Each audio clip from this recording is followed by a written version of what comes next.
भारतीय नागरिक सुरक्षा संहिता 2023 की धारा 462 जो ऐसे वारंट का प्रभाव इफेक्ट ऑफ सच वारंट से संबंधित है। इबोंडाइटर और धारा 462 ऐसे वारंट का प्रभाव यह धारा स्पष्ट करती है कि जुर्माने की वसूली के लिए जारी किए गए वारंट विशेषकर चल संपत्ति की कुर्की और बिक्री से संबंधित का भौगोलिक क्षेत्राधिकार क्या होगा, खासकर जब अपराधी की संपत्ति जारी करने वाले न्यायालय के क्षेत्राधिकार से बाहर हो। धारा 461 की उपधारा 1 के खंड ए के अधीन किसी भी न्यायालय द्वारा जारी किया गया वारंट ऐसे न्यायालय के स्थानीय क्षेत्राधिकार के भीतर निष्पादित किया जा सकता है और यह ऐसी किसी भी संपत्ति की कुर्की और बिक्री को अधिकृत करेगा जो ऐसे क्षेत्राधिकार के बाहर है, जब यह उस जिला मजिस्ट्रेट डिस्ट्रिक्ट मैजिस्ट्रेट द्वारा पृष्ठांकित एंडोर्स्ड किया जाता है जिसके स्थानीय क्षेत्राधिकार में ऐसी संपत्ति पाई जाती है। सरल शब्दों में समझने के लिए वो वारंट जारी करने वाला न्यायालय कोई भी न्यायालय जिसने धारा 401 की एनडी या 1 ए के तहत जुर्माने की वसूली के लिए वारंट जारी किया है, यानी अपराधी की चल संपत्ति की कुर्की और बिक्री के लिए ओ स्थानीय क्षेत्राधिकार में निष्पादन। यह वारंट उस न्यायालय के अपने स्थानीय क्षेत्राधिकार के भीतर तो निष्पादित किया जा सकता है, यानी यदि अपराधी की संपत्ति उसी जिले या क्षेत्र में है जहां न्यायालय स्थित है तो वारंट सीधे लागू किया जा सकता है। ओ क्षेत्राधिकार के बाहर निष्पादन महत्वपूर्ण। यदि अपराधी की चल संपत्ति जारी करने वाले न्यायालय के क्षेत्राधिकार से बाहर यानी दूसरे जिले या क्षेत्र में पाई जाती है तो वह वारंट उस बाहरी क्षेत्राधिकार में भी संपत्ति की कुर्की और बिक्री के लिए अधिकृत होगा, बशर्ते उसे उस जिले के जिला मजिस्ट्रेट डिस्ट्रिक्ट मैजिस्ट्रेट द्वारा पृष्ठांकित एंडोर्स्ड किया जाए। पृष्ठांकन एंडोर्समेंट का अर्थ है जिला मजिस्ट्रेट उस वारंट पर अपने हस्ताक्षर और मुहर लगाकर उसे वैध मानता है और दूसरे जिले में निष्पादन की अनुमति देता है। महत्व ओ अंतर जिला प्रवर्तन यह प्रावधान सुनिश्चित करता है कि अपराधी अपनी संपत्ति को केवल दूसरे जिले में ले जाकर जुर्माने की वसूली से बच न सके। ओ न्यायिक समन्वय यह विभिन्न जिलों के न्यायिक और कार्यकारी अधिकारियों, न्यायालय और जिला मजिस्ट्रेट के बीच समन्वय की सुविधा प्रदान करता है ताकि न्यायालयों द्वारा पारित आदेशों को प्रभावी ढंग से लागू किया जा सके। ओ जुर्माने की वसूली की क्षमता यह जुर्माने की वसूली की क्षमता को बढ़ाता है जिससे कानून तोड़ने वालों को उनके दंड से बचने में कठिनाई होती है। संक्षेप में धारा 462 ये बताती है कि जुर्माने की वसूली के लिए जारी किया गया वारंट जारी करने वाले न्यायालय के अपने क्षेत्राधिकार में सीधे लागू होता है, लेकिन यदि अपराधी की संपत्ति किसी अन्य क्षेत्राधिकार में है तो उस वारंट को उस दूसरे क्षेत्राधिकार के जिला मजिस्ट्रेट द्वारा पृष्ठांकित एंडोर्स किए जाने के बाद ही निष्पादित किया जा सकता है। भारतीय नागरिक सुरक्षा संहिता 2023 की धारा 466 जो किसी ऐसे क्षेत्र में न्यायालय द्वारा जारी जुर्माने की वसूली का वारंट जहां यह संहिता विस्तारित नहीं होती है, warrant for levy of fine issued by a court in any territory to which this Sanhita does not extend से संबंधित है। धारा 468 किसी ऐसे क्षेत्र में न्यायालय द्वारा जारी जुर्माने की वसूली का वारंट जहां यह संहिता विस्तारित नहीं होती है, यह धारा एक विशेष अंतर क्षेत्रीय प्रावधान है। यह इस बात से संबंधित है कि यदि किसी ऐसे क्षेत्र के आपराधिक न्यायालय द्वारा जुर्माना लगाया गया है जहां भारतीय नागरिक सुरक्षा संहिता 2023 लागू नहीं होती है, तो उस जुर्माने को ऐसे क्षेत्र में कैसे वसूल किया जाएगा जहां यह संहिता लागू होती है। इसका उद्देश्य विभिन्न न्यायिक क्षेत्राधिकारों के बीच सहयोग सुनिश्चित करना है। इस संहिता में या तत्समय प्रवृत्त किसी अन्य विधि में किसी बात के होते हुए भी जब किसी ऐसे क्षेत्र में किसी आपराधिक न्यायालय द्वारा किसी अपराधी को जुर्माना भरने की सजा सुनाई गई है जहां यह संहिता विस्तारित नहीं होती है और सजा सुनाने वाला न्यायालय किसी ऐसे जिले के कलेक्टर को वारंट जारी करता है जहां यह संहिता विस्तारित होती है, उसे कलेक्टर को राशि को भू राजस्व के बकाया के रूप में वसूल करने के लिए अधिकृत करता है, तो ऐसा वारंट धारा 461 की उपधारा 1 के खंड बी के अधीन इस संहिता के विस्तारित होने वाले क्षेत्रों में किसी न्यायालय द्वारा जारी किया गया वारंट माना जाएगा और ऐसे वारंट के निष्पादन के संबंध में उक्त धारा की उपधारा 3 के प्रावधान तदनुसार लागू होंगे। सरल शब्दों में समझने के लिए, ओ स्थिति, मान लीजिए कोई अपराधी है जिसे किसी ऐसे क्षेत्र में, जैसे पुराने रियासती राज्य या विशेष अधिनियम के तहत शासित क्षेत्र की आपराधिक अदालत ने जुर्माना भरने की सजा सुनाई है, जहां भारतीय नागरिक सुरक्षा संहिता 2023 लागू नहीं होती है। अब सजा सुनाने वाली वह अदालत जहां संहिता लागू नहीं है किसी ऐसे जिले के कलेक्टर को वारंट भेजती है जहां यह भारतीय नागरिक सुरक्षा संहिता लागू होती है। यह वारंट कलेक्टर को जुर्माने की राशि को भू राजस्व के बकाया के रूप में वसूल करने के लिए अधिकृत करता है। ओ प्रभाव, ऐसा वारंट तब कानूनी रूप से मान्य माना जाएगा। इसे ऐसे माना जाएगा जैसे यह वारंट भारतीय नागरिक सुरक्षा संहिता के तहत ही जारी किया गया है।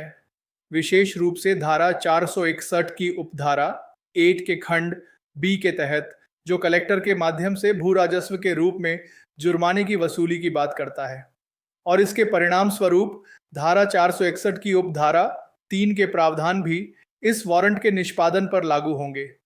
धारा 461(3) बताती है कि कलेक्टर भू राजस्व नियमों के अनुसार वसूली करेगा, लेकिन अपराधी को गिरफ्तार या हिरासत में नहीं लेगा। महत्व, ओ अंतर क्षेत्रीय प्रवर्तन, यह विभिन्न कानूनी क्षेत्राधिकारों के बीच आपराधिक जुर्मानों की वसूली को सक्षम बनाता है, जिससे कानून के प्रवर्तन में कोई भौगोलिक बाधा नहीं आती है। ओ कानूनी मान्यता, यह सुनिश्चित करता है कि ऐसे वारंटों को उन क्षेत्रों में कानूनी मान्यता मिले जहां भारतीय नागरिक सुरक्षा संहिता लागू है, भले ही वे मूल रूप से संहिता के दायरे से बाहर के न्यायालय द्वारा जारी किए गए हों। ओ एक समान प्रक्रिया, यह धारा 461 के प्रावधानों को लागू करके वसूली की प्रक्रिया में एक रूपता लाती है, विशेषकर कलेक्टर की शक्तियों और सीमाओं के संबंध में। संक्षेप में, धारा 463 यह सुनिश्चित करती है कि किसी ऐसे क्षेत्र में जारी किया गया जुर्माने की वसूली का वारंट जहां भारतीय नागरिक सुरक्षा संहिता लागू नहीं होती है, उसे उस क्षेत्र में वैध माना जाए जहां यह संहिता लागू होती है, और इसे संहिता के तहत जारी एक वारंट के रूप में निष्पादित किया जाए, विशेष रूप से कलेक्टर के माध्यम से भू राजस्व के रूप में वसूली के संबंध में। भारतीय नागरिक सुरक्षा संहिता 2023 की धारा 464, जो कारावास के दंड के निष्पादन का स्थगन, suspension of execution of sentence of imprisonment से संबंधित है। धारा 474 कारावास के दंड के निष्पादन का स्थगन, जुर्माना न भरने पर, यह धारा उन परिस्थितियों से संबंधित है जहां किसी अपराधी को केवल जुर्माने की सजा सुनाई गई है, और यह भी कहा गया है कि यदि जुर्माना नहीं भरा गया तो उसे जेल होगी। यह धारा न्यायालय को यह शक्ति देती है कि वह अपराधी को जुर्माना भरने का समय दे और इस बीच उसकी जेल की सजा को कुछ समय के लिए स्थगित कर दे। 1. जुर्माने का भुगतान और सजा का स्थगन। 1.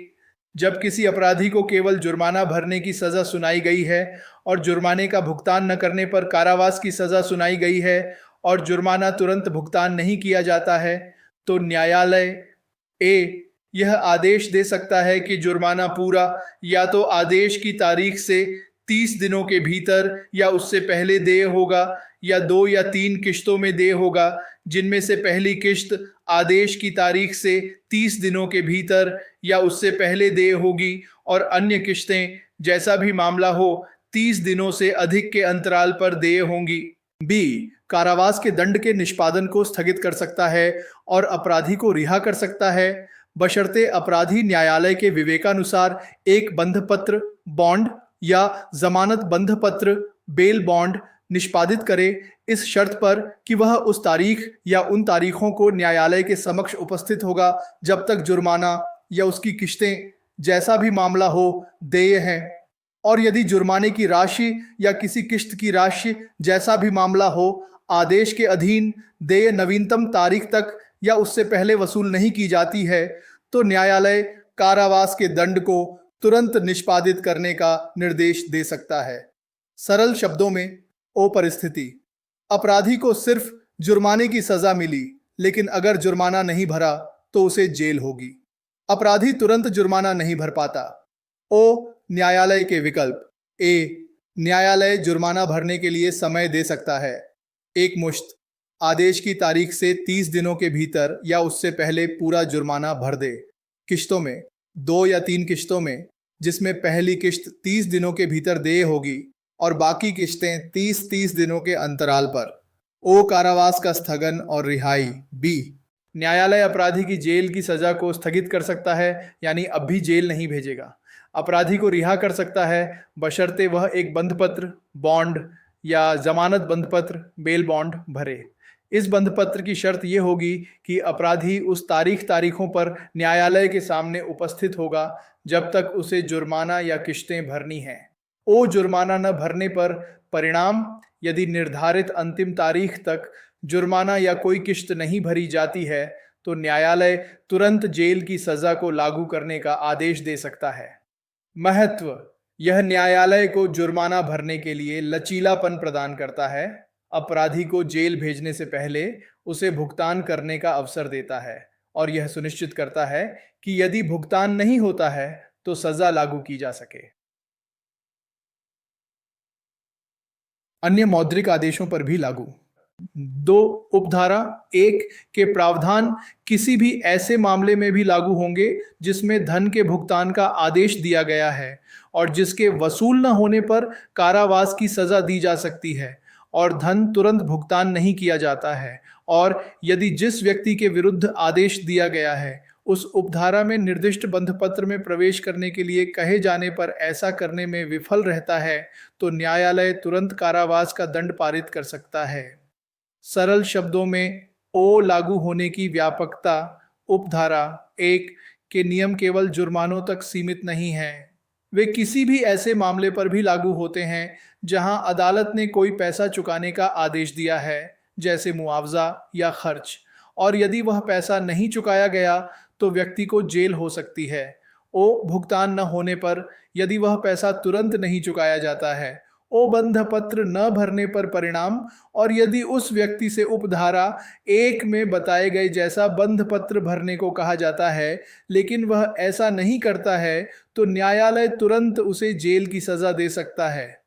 महत्व, यह सुनिश्चित करता है कि न्यायालय द्वारा दिए गए सभी मौद्रिक आदेशों का पालन किया जाए और यदि उनका पालन नहीं होता है तो संबंधित कारावास की सजा को लागू किया जा सके।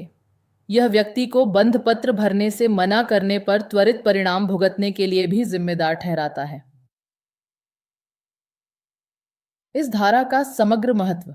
धारा 464 न्यायालय को जुर्माने या अन्य मौद्रिक आदेशों के भुगतान में मानवीय और व्यावहारिक दृष्टिकोण अपनाने की शक्ति देती है, जिससे व्यक्ति को भुगतान करने का एक उचित अवसर मिलता है। साथ ही यह सुनिश्चित करती है कि यदि भुगतान नहीं होता है या व्यक्ति सहयोग नहीं करता है तो कानून द्वारा निर्धारित कारावास के दंड को प्रभावी ढंग से लागू किया जा सके।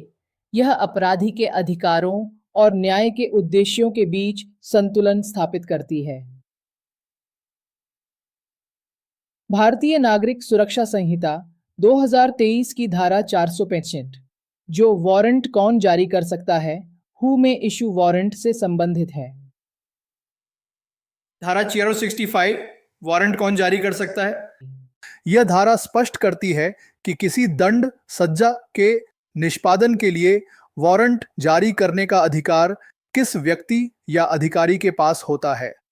दंड के निष्पादन के लिए प्रत्येक वारंट या तो उस न्यायाधीश या मजिस्ट्रेट द्वारा जारी किया जा सकता है जिसने दंड पारित किया था, या उसके पदस्थ उत्तराधिकारी सक्सेसर इन ऑफिस द्वारा। सरल शब्दों में समझने के लिए, ओ जब भी किसी सजा जैसे कारावास या जुर्माना को लागू करने के लिए एक वारंट, आधिकारिक आदेश जारी करने की आवश्यकता होती है, ओ तो वह वारंट कौन जारी कर सकता है। वेट, वह न्यायाधीश या मजिस्ट्रेट जिसने मूल रूप से सजा सुनाई थी, भले ही वह अब उस न्यायालय में न हो, लेकिन वह वारंट जारी कर सकता है। डो या उसका पदस्थ उत्तराधिकारी, सक्सेसर इन ऑफिस। इसका अर्थ है वह न्यायाधीश या मजिस्ट्रेट जिसने उस पद को संभाला है, यानी जो अब उस न्यायालय में उस न्यायाधीश या मजिस्ट्रेट की जगह पर कार्यरत है जिसने सजा सुनाई थी। महत्व: ओ कार्य की निरंतरता। यह सुनिश्चित करता है कि न्यायिक कार्य जारी रहे, भले ही मूल सजा सुनाने वाला न्यायाधीश या मजिस्ट्रेट स्थानांतरित हो गया हो, सेवानिवृत्त हो गया हो या किसी अन्य कारण से उपलब्ध न हो। ओ प्रक्रियात्मक सुगमता। यह सजाओं के निष्पादन में अनावश्यक देरी को रोकता है।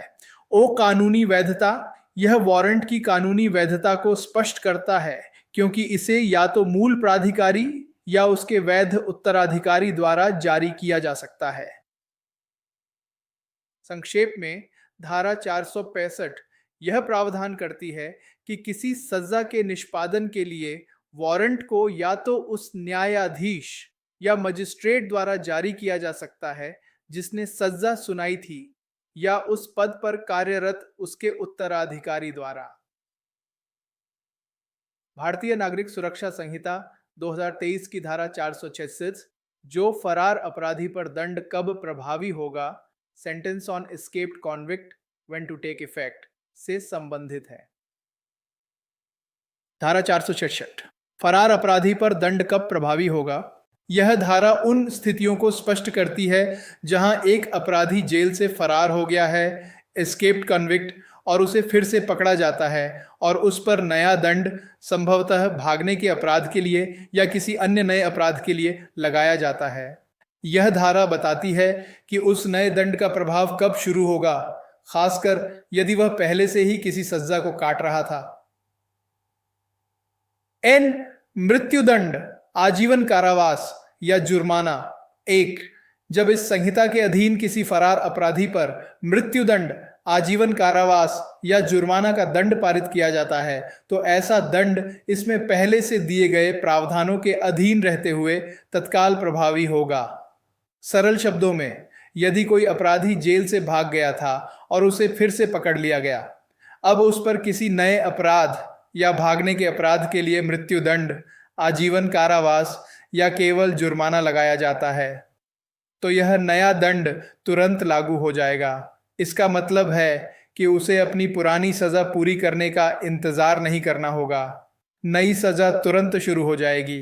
महत्व: यह गंभीर दंडों या केवल मौद्रिक दंडों के मामले में त्वरित न्याय सुनिश्चित करता है। 2. अवधि के लिए कारावास। 2. जब इस संहिता के अधीन किसी फरार अपराधी पर निश्चित अवधि के लिए कारावास, इम्प्रिजनमेंट फॉर अ टर्म, का दंड पारित किया जाता है। ए. यदि ऐसा दंड उस दंड से प्रकार में अधिक कठोर है जिसे ऐसा अपराधी फरार होने के समय काट रहा था, तो नया दंड तत्काल प्रभावी होगा। बी. यदि ऐसा दंड उस दंड से प्रकार में अधिक कठोर नहीं है जिसे ऐसा अपराधी फरार होने के समय काट रहा था, तो नया दंड तब प्रभावी होगा जब उसने उस अवधि के बराबर और कारावास भुगत लिया हो जो उसके फरार होने के समय उसकी पिछली सजा का शेष था। सरल शब्दों में, यदि फरार अपराधी को अब किसी निश्चित अवधि के लिए जेल, जैसे 5 साल की सजा होती है। ओ. ए. नया दंड अधिक कठोर होने पर, यदि यह नई सजा पिछली सजा से प्रकार में अधिक कठोर है, जैसे पिछली सजा साधारण कारावास थी और अब कठोर कारावास मिला है, तो नई सजा तुरंत प्रभावी हो जाएगी। ओ. बे. नया दंड कम कठोर या समान होने पर, यदि यह नई सजा पिछली सजा से प्रकार में अधिक कठोर नहीं है, यानी पिछली सजा के बराबर या उससे कम कठोर है, तो पहले उसे अपनी पुरानी सजा का बचा हुआ हिस्सा पूरा करना होगा जो उसके फरार होने के समय अधूरा था। उस बचे हुए हिस्से को पूरा करने के बाद ही उसकी यह नई सजा प्रभावी होगी। महत्व: यह अपराधी को भागने के बाद भी अपनी अधूरी सजा पूरी करने के लिए जिम्मेदार ठहराता है। साथ ही यह सुनिश्चित करता है कि अधिक गंभीर नए दंडों को तुरंत लागू किया जाए। 3. कठोर कारावास बनाम साधारण कारावास। 3. उपधारा 2 के प्रयोजनों के लिए कठोर कारावास, रिगरस इम्प्रिजनमेंट, को साधारण कारावास, सिंपल इम्प्रिजनमेंट से प्रकार में अधिक कठोर दंड माना जाएगा। सरल शब्दों में, उपधारा 2 में प्रकार में अधिक कठोर क्या है, इसे स्पष्ट करने के लिए यह उपधारा बताती है कि कठोर कारावास हमेशा साधारण कारावास से ज्यादा कठोर माना जाएगा। उदाहरण, यदि अपराधी साधारण कारावास काट रहा था और भाग गया, फिर उसे कठोर कारावास की सजा मिली, तो कठोर कारावास की सजा तुरंत प्रभावी होगी क्योंकि यह प्रकार में अधिक कठोर है। यदि उसे साधारण कारावास की ही सजा मिली है तो उसे पहले अपनी पुरानी सजा पूरी करनी होगी। महत्व यह स्पष्टता प्रदान करता है और व्याख्या के लिए कोई जगह नहीं छोड़ता कि किस प्रकार का कारावास दूसरे से अधिक कठोर है। इस धारा का समग्र महत्व धारा 466 फरार अपराधियों के लिए एक स्पष्ट दंड व्यवस्था स्थापित करती है। यह सुनिश्चित करती है कि भागने के बाद भी अपराधी अपनी अधूरी सजा को पूरा करें और नए अपराधों के लिए उन्हें उचित दंड मिले। यह न्यायिक प्रक्रिया की गंभीरता और दंड के अपरिहार्य निष्पादन को बनाए रखती है। कि चीज भारतीय नागरिक सुरक्षा संहिता 2023 की धारा 467 जो किसी अन्य अपराध के लिए पहले ही दंडित अपराधी पर दंड sentence on offender already sentenced for another offence से संबंधित है। धारा 467 किसी अन्य अपराध के लिए पहले ही दंडित अपराधी पर दंड। यह धारा उन स्थितियों से संबंधित है जहां एक व्यक्ति पहले से ही किसी एक अपराध के लिए कारावास की सजा काट रहा है और उसे बाद में किसी दूसरे अपराध के लिए दोषी ठहराया जाता है और फिर से कारावास की सजा सुनाई जाती है। यह धारा यह निर्धारित करती है कि नई सजा कब से प्रभावी होगी, यानी क्या वह पिछली सजा के बाद शुरू होगी कंसेक्यूटिव या साथ साथ चलेगी कॉन्करेंट। 1. बाद की सजा का प्रारंभ। 1. जब कोई व्यक्ति जो पहले से ही कारावास की सजा काट रहा है उसे बाद की दोष सिद्धि पर कारावास या आजीवन कारावास की सजा सुनाई जाती है तो ऐसा कारावास या आजीवन कारावास उस कारावास की समाप्ति पर प्रारंभ होगा जिसके लिए उसे पहले दंडित किया गया था, जब तक कि न्यायालय यह निर्देश न दे कि बाद की सजा पिछली सजा के साथ साथ चलेगी कॉन्करेंटली। परंतु जहां धारा 141 के अधीन सुरक्षा प्रस्तुत करने में चूक के लिए किसी आदेश द्वारा कारावास की सजा सुनाई गई कोई व्यक्ति ऐसी सजा काटते हुए ऐसे आदेश के किए जाने से पहले किए गए किसी अपराध के लिए कारावास की सजा सुनाई जाती है तो बाद की सजा तत्काल प्रारंभ होगी। सरल शब्दों में समझने के लिए, ओ सामान्य नियम क्रमागत सज्जा, यदि कोई व्यक्ति पहले से ही जेल में है और उसे एक नए अपराध के लिए फिर से जेल या आजीवन कारावास की सजा मिलती है तो यह नई सजा तब शुरू होगी जब उसकी पिछली सजा पूरी हो जाएगी, यानी दोनों सजाएं एक के बाद एक चलेंगी कंसेक्यूटिव। ओ न्यायालय का विवेक साथ साथ सज्जा। हालांकि अदालत के पास यह अधिकार है कि वह स्पष्ट रूप से यह निर्देश दे सके कि नई सजा पिछली सजा के साथ साथ चलेगी कंकरेंटली।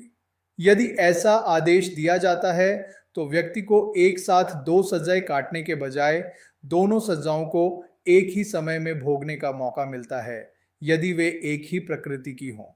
एक महत्वपूर्ण अपवाद, परंतु और धारा 141 के तहत सुरक्षा न देने पर कारावास। धारा 141 आमतौर पर शांति भंग को रोकने के लिए या अच्छे व्यवहार के लिए सुरक्षा सिक्योरिटी प्रस्तुत करने से संबंधित है। यदि कोई व्यक्ति इस धारा के तहत सुरक्षा न देने के कारण जेल में है और पहले किए गए अपराध के लिए सजा, और जब वह व्यक्ति उस सजा को काट रहा है तब उसे एक ऐसे अपराध के लिए सजा सुनाई जाती है जो उसने धारा 141 का आदेश दिए जाने से पहले किया था, ओ परिणाम तो यह बाद वाली सजा तुरंत शुरू होगी, चाहे वह अपनी धारा 141 वाली सजा पूरी न भी कर पाया हो। महत्व यह अपवाद यह सुनिश्चित करता है कि निवारक निरोध प्रिवेंटिव डिटेंशन को किसी व्यक्ति को उसके वास्तविक आपराधिक दायित्वों से बचने के लिए ढाल के रूप में इस्तेमाल न किया जाए। अपराधी को उसके वास्तविक अपराध के लिए तुरंत दंडित किया जाना चाहिए। 2. आजीवन कारावास काट रहे व्यक्ति पर नई सजा। 2.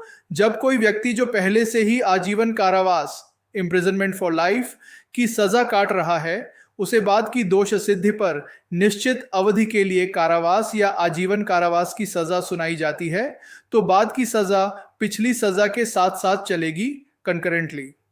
सरल शब्दों में ओ स्थिति, यदि कोई व्यक्ति पहले से ही आजीवन कारावास की सजा काट रहा है, ओ नई सजा, और उसे बाद में किसी दूसरे अपराध के लिए और जेल निश्चित अवधि या आजीवन की सजा मिलती है, ओ परिणाम अनिवार्यतः साथ साथ, तो यह नई सजा अनिवार्य रूप से उसकी पिछली आजीवन कारावास की सजा के साथ साथ चलेगी। महत्व, ओ आजीवन कारावास का प्रभाव। आजीवन कारावास का मतलब आमतौर पर व्यक्ति के शेष प्राकृतिक जीवन के लिए कारावास होता है जब तक कि उसे क्षमादान या छूट न मिले। अव्यवहार्यता, यदि कोई व्यक्ति पहले से ही अपने शेष जीवन के लिए जेल में है तो उसे उस सजा के बाद एक और सजा शुरू करने का कोई व्यावहारिक अर्थ नहीं होता। इसलिए यह प्रावधान तर्क संगत रूप से कहता है कि सभी अतिरिक्त सजाएं आजीवन कारावास के साथ ही चलेंगी। इससे सजा की संचयी प्रकृति का अनावश्यक बोझ नहीं पड़ता। इस धारा का समग्र महत्व धारा 457 न्यायालयों को एक से अधिक अपराधों के लिए दोषी ठहराए गए व्यक्तियों के लिए दंड के निष्पादन को व्यवस्थित करने में महत्वपूर्ण दिशा निर्देश प्रदान करती है। यह क्रमागत, कॉन्सेक्यूटिव और साथ साथ कॉन्करेंट सजाओं के बीच अंतर स्पष्ट करती है, जिससे न्यायिक विवेक और न्याय के सिद्धांतों के बीच संतुलन स्थापित होता है।